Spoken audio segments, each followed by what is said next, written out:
അപ്പോൾ എല്ലാവർക്കും സുഖമായിരിക്കുന്ന മോളിയും കൂടെ ഉച്ചയോട് റെഡി ആയിരിക്കുന്നു. ഇന്ന് മോളിയമ്മ മത്തി വറുത്തായിരുന്നു. നമ്മുടെ അവിടെ ഇപ്പോൾ ഭയങ്കര മീനൊന്നും കിട്ടാൻ രക്ഷയില്ലെന്ന് പറയണം, മഴയായ കാരണം. നമുക്ക് പിന്നെ ഇവിടെ മീനൊക്കെ ഇഷ്ടംപോലെ കിട്ടും. മത്തി വറുത്ത് ബീട്രൂട്ട് പച്ചടി വെച്ച്, പിന്നെ അടു സൈസ് കറിയുണ്ട്. എപ്പോഴും നിങ്ങളെ കൊതിപ്പിക്കണ്ടല്ലോ എന്ന് കരുതി അപ്പം മീൻ 2 എടുത്തു. അച്ചാറുണ്ട്, പിന്നെ നമ്മുടെ നാട്ടിലെ മിസ് ചെയ്യണുണ്ട്.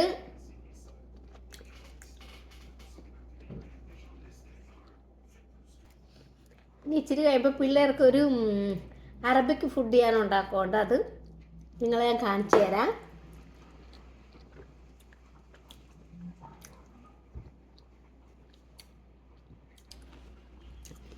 ഇച്ചിരി സമയം കൊണ്ട് വെച്ചതാണ് പച്ചടി. എല്ലാവർക്കും എളുപ്പമാണ് പച്ചടി വെക്കാനായിട്ട്.